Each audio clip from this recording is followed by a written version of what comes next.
Good evening, ladies and gentlemen. My name is Jerry Orta, and I'm going to be speaking to you today on a positive note that I have encountered. Amidst all this negative, terrible news that we have received daily from this COVID-19 stuff. I know it's no joke. We have all been affected by this. Just thought I'd bring some good that I found and that I think that most people can agree is good for us. Uh, Good for our pockets at least. Uh, and that's gas prices being so cheap right now. I think gas was 140, 150 something the other day. That's super cheap.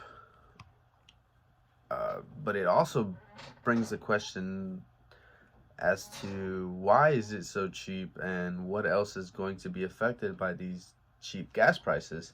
What businesses, what part of the economy is going to be affected by this? But back to my first question as to why is gas so cheap. I did a little research on that part, and I came across a KWTX.com website by chance, and crude oil is now around $20 a barrel is what I found to stand out, and that's shocking. It was, I believe, $40 a couple months ago before all this, and that was on a bad note. That was on a lower end of the spectrum. It hasn't been that cheap since 2002, and the reason for that being so cheap is Saudi Arabia is engaged in a oil price war with Russia since all this began. Saudi Arabia upped their oil production from 600,000 barrels to 10.6 million barrels on a article I found on almonitor.com. Uh, Another reason is that the demand for gas is super low right now due to the fact that we are being told to basically quarantine ourselves. We're going on pretty much lockdown mode, stay at home orders. Cities, states, even countries started doing this. So our demand for gas isn't as much as it was prior to COVID-19 when we were all out and about with our daily routines, with everything open. So that would be another reason why gas is getting cheaper. The demand is not there to meet the need. With that being said, all the drops in prices, what else does it bring? Benefits or consequences? In the oil industry, I found that if these low prices continue on oil barrels, that could mean that oil companies here in the United States could be forced to either merge or basically file bankruptcy, go for bankruptcy. And that would not be good because it shakes up the stock market with a whole different ball game that I'm not going to get into because I'm not educated in that aspect. And that was a Washington Post article by Jeff Colgan. Uh, Another area that will be affected is the Social Security area.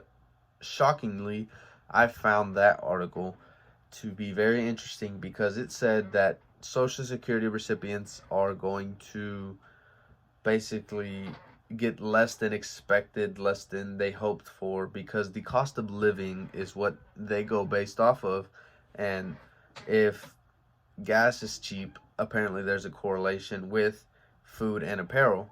And if everything is getting cheaper, that would mean that the cost of living gets cheaper, and that would pretty much eliminate a lot of money from Social Security recipients getting their stuff in 2021 because they're going to go based off of this year, 2020, with all this COVID-19 quarantine stuff going on. That was a Fool.com article by Maury Backman. But with that being said, as a kid, I never really paid attention to all this stuff. Um, these gas prices never bothered me. But now that I am pumping my own gas, we are getting older. You want to know what's going on in the world, especially if gas prices are dropping. You want to know what's going to happen. Is it going to skyrocket back up? Uh, but we're all uncertain about this. I read uh, that experts believe that gas prices could drop as low as $1.25 in some areas. That was a Lex18.com website article by Alex Valverde. 125 is low, low. That I don't believe that it could drop that low. But it does leave me with uncertainty. I know it must be frustrating for most of us not to know what's going to happen within the next couple months. But I do believe that we will pull through these COVID-19 times, COVID-19 awful times, just get through it. But with all this being said, let's appreciate the little stuff. I sure do appreciate the low gas prices for now. And thank you for listening.